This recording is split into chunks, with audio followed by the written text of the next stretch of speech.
दोस्तों, जैसा कि आप सभी लोग जानते हैं कि एसएससी सीजीएल का जो प्री एग्जाम है वो 1 महीना उसमें समय बचा है और बहुत सारी वैकेंसीज हैं, बम्पर वैकेंसीज हैं, जिसके वजह से बहुत सारे बैंकिंग एस्पिरेंट्स भी एसएससी के लिए जो है अप्लाई कर रहे हैं, है ना।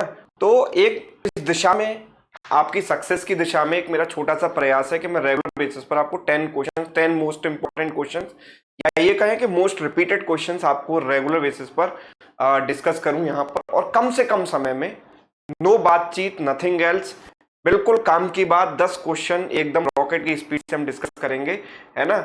और हर क्वेश्चन का बेसिक भी देखेंगे और अगर पॉसिबल हुआ वहां पर तो अगर उसका कोई शॉर्टकट है तो वो भी देखेंगे, ठीक है। लेकिन शर्त यही है कि आप सेशन को ज्यादा से ज्यादा लाइक करें और शेयर करें।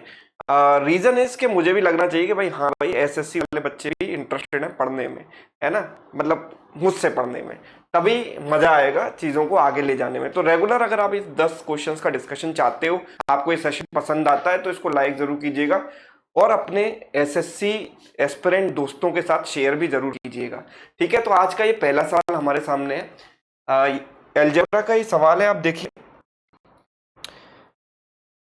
हमें दिया गया है a square plus B square plus C square plus 84 बराबर 4 times a minus 2b plus 4c, है ना। तो हमें यहाँ पर वैल्यू निकालनी है root A B minus B C plus C A की, है ना। तो इस टाइप के क्वेश्चन में क्या होगा कि आपको एक परफेक्ट स्क्वायर ही बनाना पड़ेगा, है ना। अगर आप बेसिक से करना चाहते हैं तो परफेक्ट स्क्वायर बनाएंगे, 4a वाले टर्म्स को a स्क्वायर के साथ लाएंगे, मैं इसको a स्क्वायर माइनस 4a लिख सकता हूं, तो a square minus 4a, right, plus ये हो गया बी स्क्वायर, एंड इसको जब इधर लाऊंगा तो प्लस हो जाएगा plus 8b and plus C square, and this is minus 16c, right, and plus 84 equals to 0, right, यही बनेगा, ठीक है। अगर मैं इसको परफेक्ट स्क्वायर बनाना चाहता हूं तो मैं एक काम करता हूं, यहां पर a square minus 4a plus 4 कर देता हूं, है ना। अगर मैं इसको प्लस 4 अगर मैं यहां पर करूंगा तो मुझे उस साइड भी प्लस 4 लगाना पड़ेगा।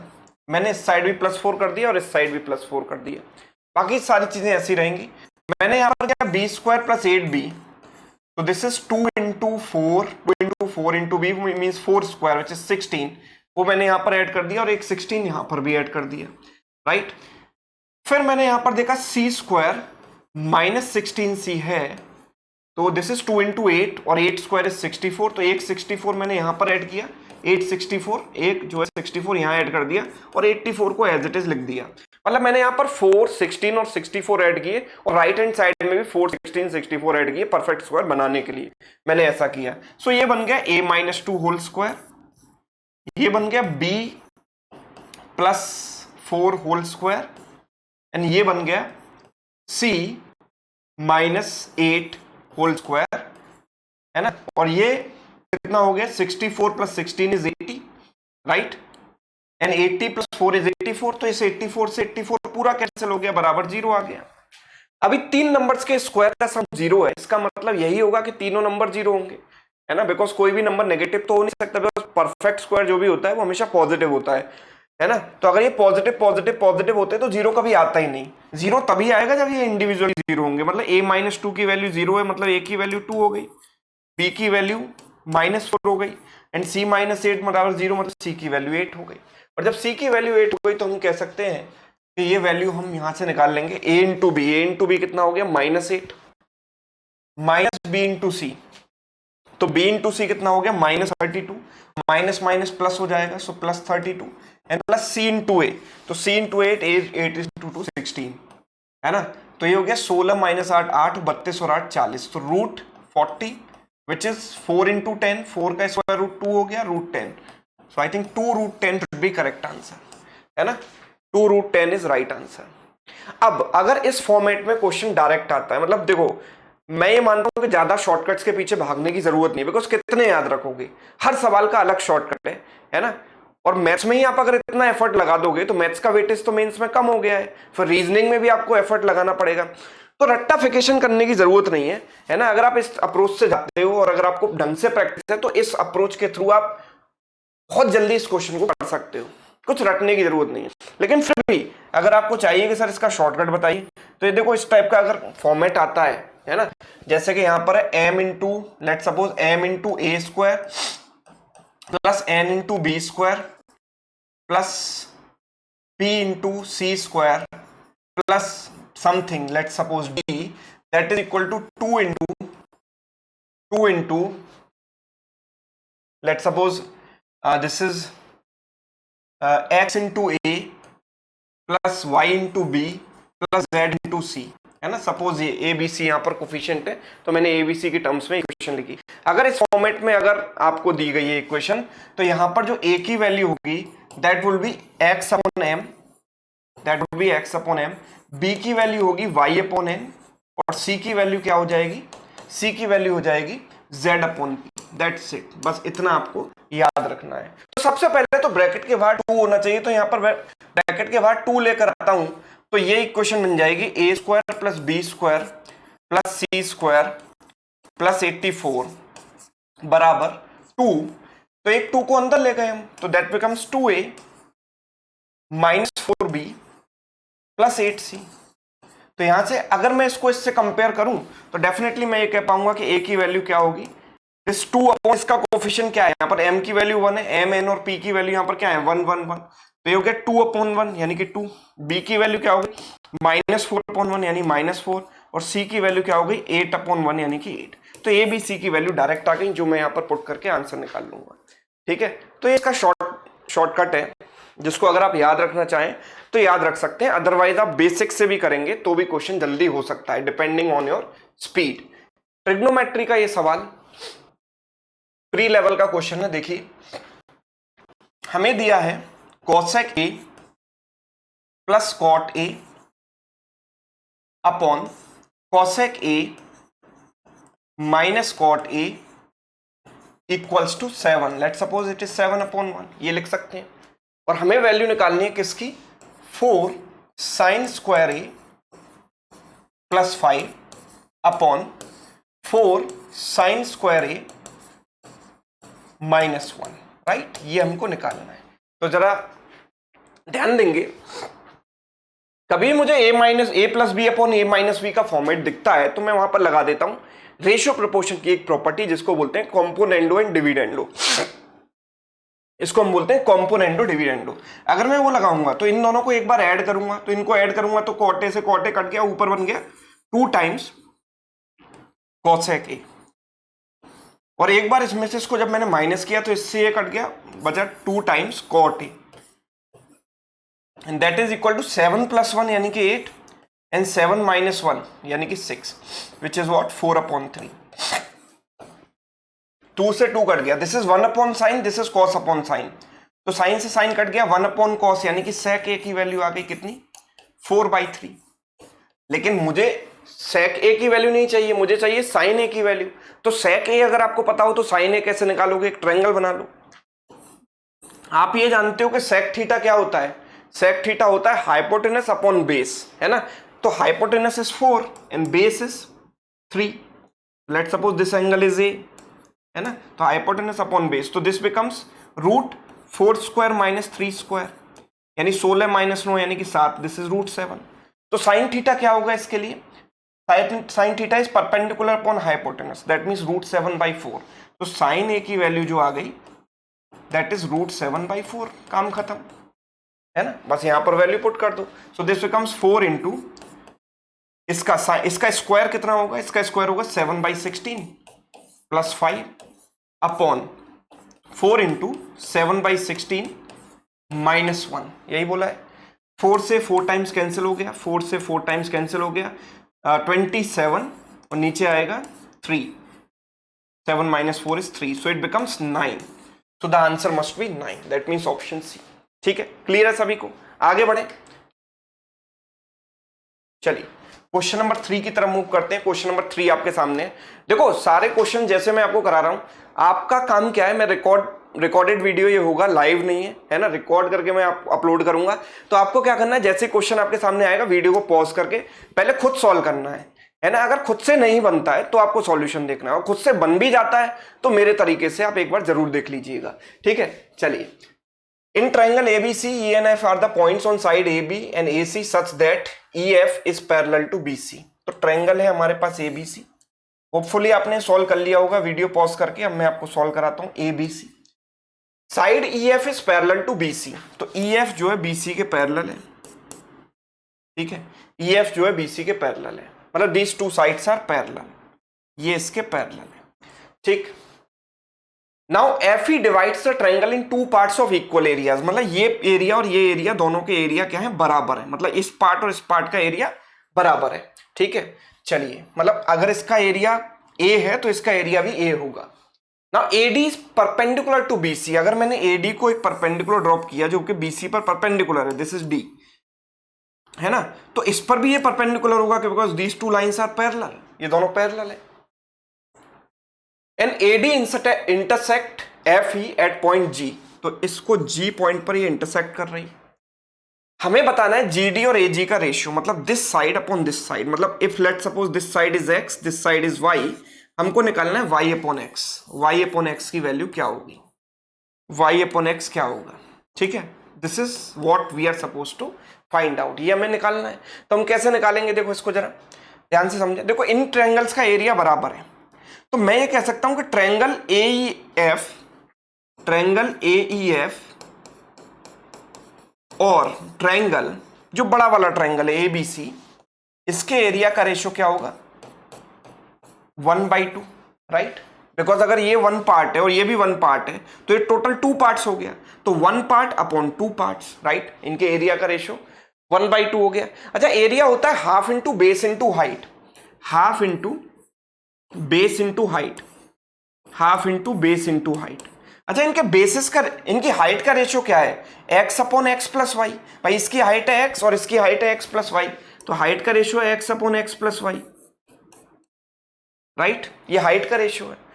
अच्छा, बेस का रेशियो भी वही होगा जो हाइट का रेशियो होगा, because these are similar triangles. क्यों सिमिलर है, क्योंकि ये लाइन पैरेलल है। आप इन दोनों ट्रायंगल्स को सिमिलर आराम से प्रूव कर सकते हो, तीनों करस्पॉन्डिंग एंगल्स बराबर होंगे, है ना। तो जब आप एंगल्स, जब ट्रायंगल जो है सिमिलर है, इसका मतलब ये है कि जो हाइट का रेशियो है वही बेस का रेशियो होगा। तो बेस और हाइट के रेशियो को जब हम मल्टीप्लाई करेंगे तो सीधे सीधे हम स्क्वायर ना कर दें, वही हाफ का तो कोई मतलब ही नहीं है, तो कट ही जाएगा। भाई जो बेस का रेशियो होगा वही हाइट का रेशियो होगा, तो हाइट के रेशियो का स्क्वायर कर देते हैं सीधे सीधे। तो हम इसको जब इस साइड ले जाएंगे तो x upon X plus Y की वैल्यू क्या हो गई, 1/√2। हमको तो निकालना है y अपॉन एक्स, तो क्रॉस मल्टीप्लाई कर देते हैं, √2x बराबर x प्लस वाई। तो इसको जब इधर लाएंगे तो √2 - 1 इंटू एक्स बराबर y। तो y अपॉन एक्स कितना आ गया, √2 - 1 upon 1, √2 - 1 upon 1, right. That means option A is correct. Clear है सभी को, यस, समझ आ गया है ना। बेसिक कॉन्सेप्ट पर बेस्ड है सवाल पूरा। चलिए क्वेश्चन नंबर 4 की तरफ मूव करते हैं। फोर्थ क्वेश्चन ये है, the selling price of article A and B are same, A is sold at a profit of 28%, B is sold at a loss of 24%. Total selling price of both the articles is this. Then what is the cost price of A and B respectively? Pause कीजिए video को, question को try कीजिए, और कर लिया हो तो आप सॉल्यूशन देखिए।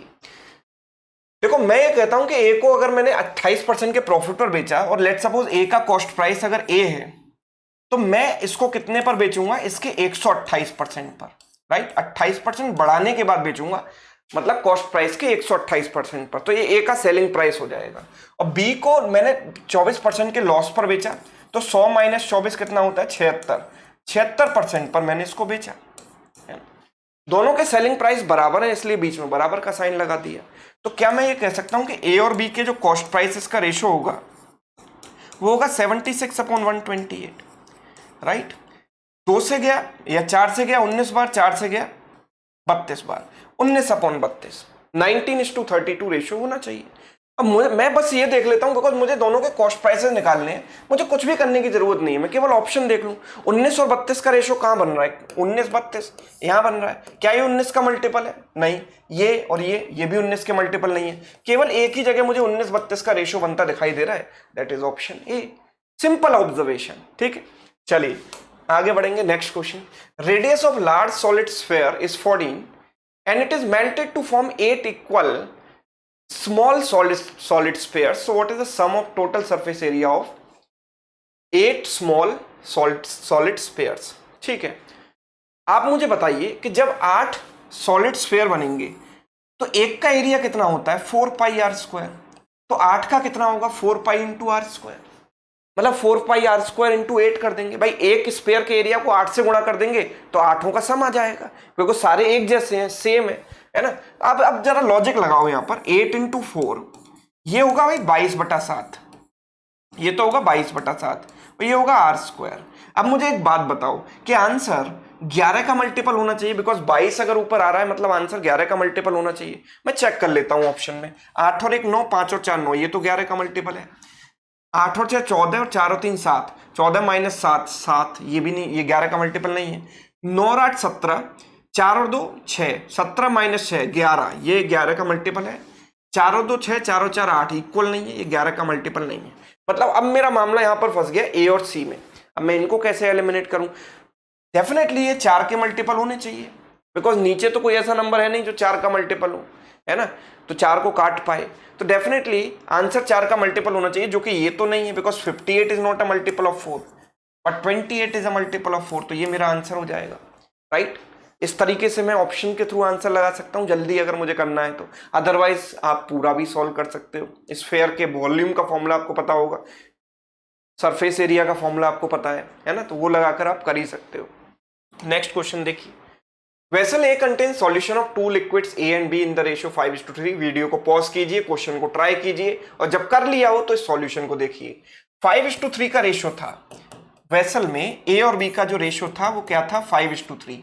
मैंने इसमें से 10 लीटर निकाल लिया। बात याद रखिएगा, कितना भी पार्ट आप निकाल लो रेशियो नहीं बदलता, रेशियो उतना का उतना ही रहा, है ना। फिर मैंने सेम क्वांटिटी ऑफ बी से उसको रिप्लेस कर दिया तो रेशियो बन गया 10:11। मतलब मैंने 10 लीटर निकाला था, 10 लीटर बी मिला दिया, रेशियो 10:11 हो गया। अच्छा, बी मैंने मिलाया है तो ए तो सेम रहना चाहिए, तो ए को सेम बना लेते हैं, इसको 2 से मल्टीप्लाई कर देते हैं तो इट बिकम्स 10:11, राइट। इसको हटा दो, राइट, 10:6 बन गया, सॉरी 10:6, ठीक है। तो मैंने कितना ऐड किया 5 यूनिट, 5 यूनिट ऐड किया और उसकी वैल्यू कितनी होगी 10 लीटर, बिकॉज 10 लीटर बी मैंने मिलाया है, तो एक की वैल्यू कितनी हो गई 2 लीटर।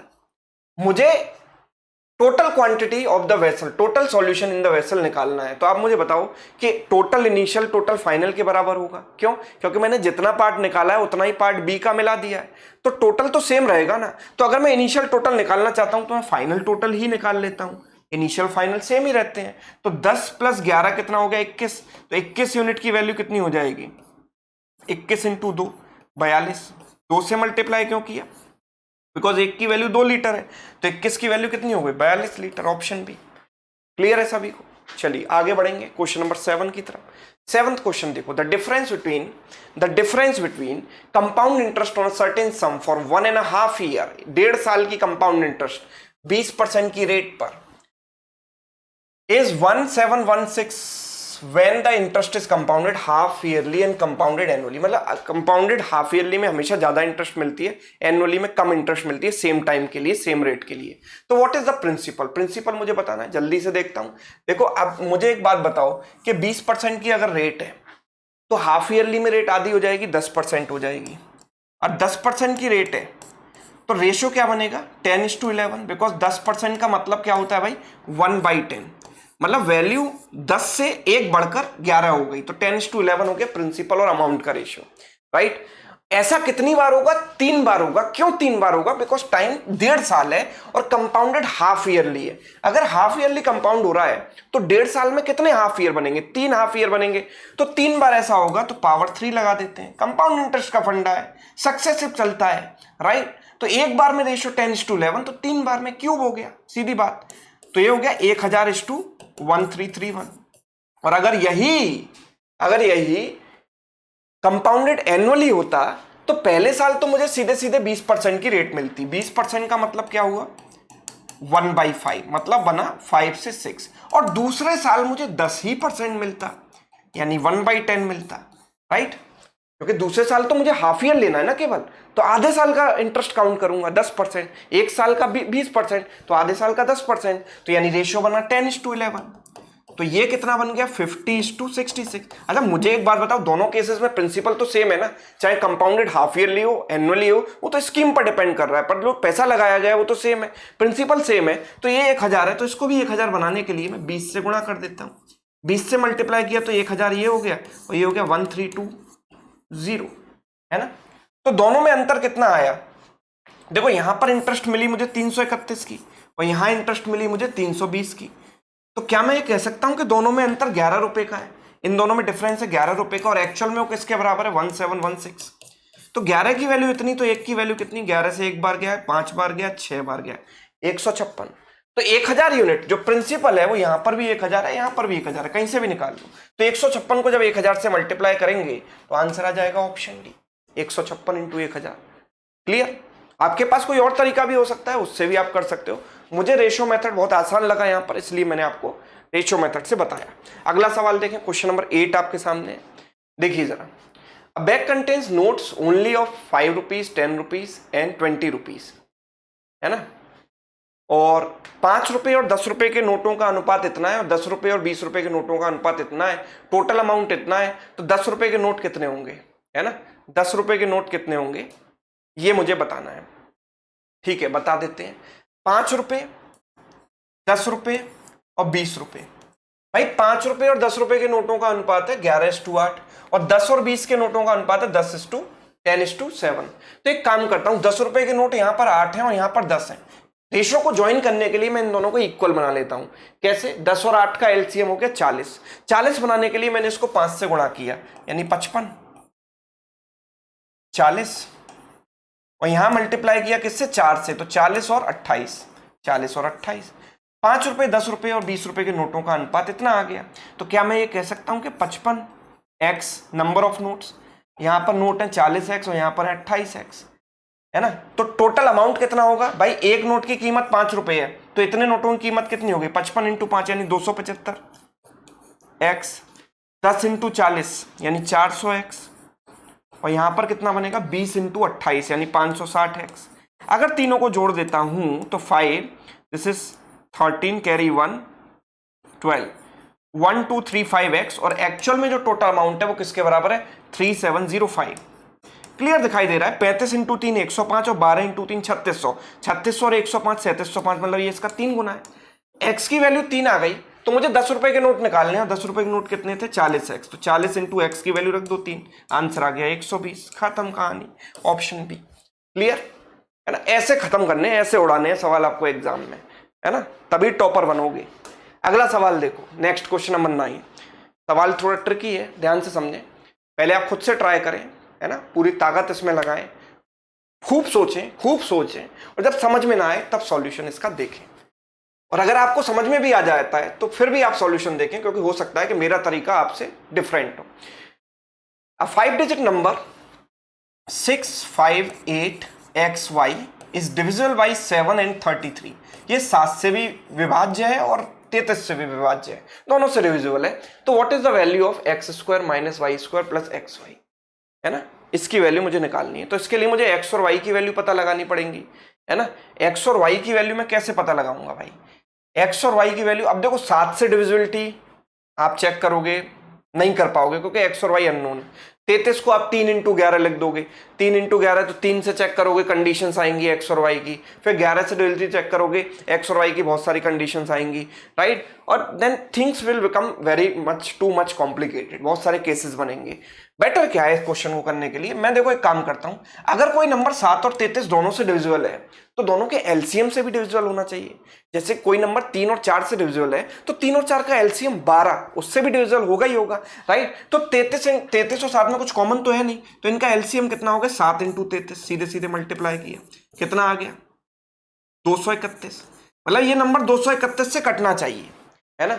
अब सिंस x और y अननोन है तो x और y की हाईएस्ट वैल्यू क्या हो सकती है 99। भाई कोई सिंगल डिजिट है, वो 9 से ज्यादा तो हो नहीं सकती ना। तो मैं एक मैक्सिमम पॉसिबिलिटी लेकर चलता हूं। लेट सपोज मैंने x और y को 99 मान लिया, है ना, और मैं ये देखता हूं कि अगर ये 99 होता तो 231 से काटने पर कितना रिमाइंडर देता, वो रिमाइंडर यहां से एडजस्ट कर देंगे। तो जरा देखिए 231 से काट के देखते हैं इसको।